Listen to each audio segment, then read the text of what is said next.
Улсын ерхий прокурорын газраас ял идлүүлэх ажиллагаатай холбоотой олон улсын гэрээ конвенцийн талаар мэдлэг олгох, прокурор шүүхийн шийдвэр гүйцэтгэх албан хаагчдыг чадваржуулах сургалтыг танхимаар болон цахим хэлбэрээр зохион байгуулж 195 хүн оролцлоо.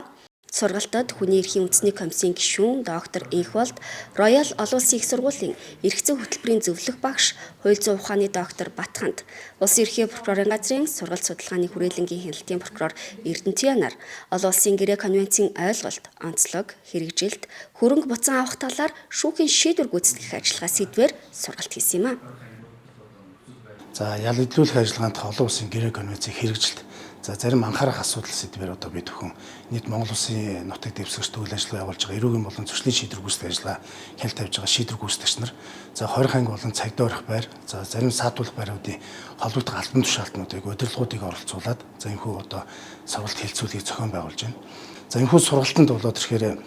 олон улсын гэрээний эрх зүй болоо олон улсын одоо энэ гэрээ судлаачдыг одоо өргөн хүрээнд бол татаа оролцуулж бид бүхэн хамтран ажиллалаа. Мөн дээрэс нь хүний эрхийн үндэсний комиссоос холбогдох гишүүд нь орж ирсэн гэрээ конвенцийн хэрэгжлийн талаар одоо өнөөгийн төвшний талаар бид бүхэнд бас мэдээлэл өгч ажиллалаа. Мөн улсын ерөнхий прокурорын газраас эдгээр одоо албадах болон цагдаа орох 20 ангиудад хийсэн шалгалтын мөрөөр олон улсын гэрээ конвенцийн хэрэгжил ямар төвчөнд байгаа талаас бид бүхэн мэдээлэл бол өгч ажилласан. Энэхүү сургалтын гол зорилго нь болоод ирэхээр өнөөдөр одоо ял идлүүлэх ажиллагааг одоо хэрэгжүүлж байгаа эрх бүхий албан тушаалтны мэдээллийг дээшлүүлэх, чадваржуулах, үйл ажиллагаанд олон улсын гэрээ конвенцийг нэг мөр хэрэгжүүлж хэвшигний зорилгыг бол бид бүхэн агуулгах зорилгоор одоо энэ сургалтыг зохион байгуулж байна.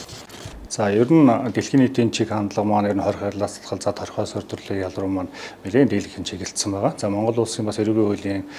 дийлэнх хэсгээс хорхой сөрдөрлөгийн ял тэн дотор бас таньс халдлагын арга хэмжээнүүд маань нэлээд их хоногдож байгаа. Энэ дотор маань бас одоо энэ хөрөнгө орлогыг хорох халдлагын арга хэмжээг одоо шинэ дотн бид нарт хэрэгжүүлээд явж байна Монгол улсад. Энэ халдлагын арга хэмжээг хэрэгжүүлэхэд авилга албан тушаалын гэмтрэг шалгагдсан хүмүүстээр гадаад улсад байгаа хөрөнгө орлогыг бас хурааж улсын орлого болох юм ажиллагаанууд явагддаг. Энэ төрлийн ажиллагаануудын хувьд бас олон улсын гэрээ конвенц, Монгол улсын эрх зүйн дагаж орсон олон улсын гэрээ, хоёр талт гэрээ гэдэг одоо энэ гэрээнүүдийг бид нар зайлшгүй дагаж мөрдөх шаардлага гарч ирж байна. Цагийн нөхцөл байдалтай холбогдоод өнөөдрийн бас энэ улсын ерхий прокуророос зохион байгуулж байгаа сургалт маань яг энэ шийдвэр гүйцэтгэх ажиллагаанд тулгамдж байгаа асуудлууд цаашид бид нар юун дээр анхаарах, ямар олон улсын гэрээнүүдийг бид нар дагаж мөрдөж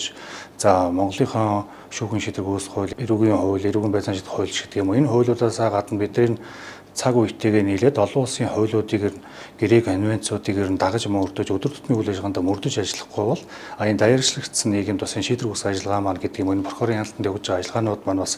цаг үетэйгээ өөрчлөгдөж байна. Тэгэхээр энэ бас цаг үе болсон бас дээрээс нь практик тулгамж байгаа асуудлуудаа шийдвэрлэх гарц гаргалгаануудаа аль зөв явуулах уу гэсэн бас ач холбогдолтой сургалт бас явагдаж байна гэж ойлгож байна.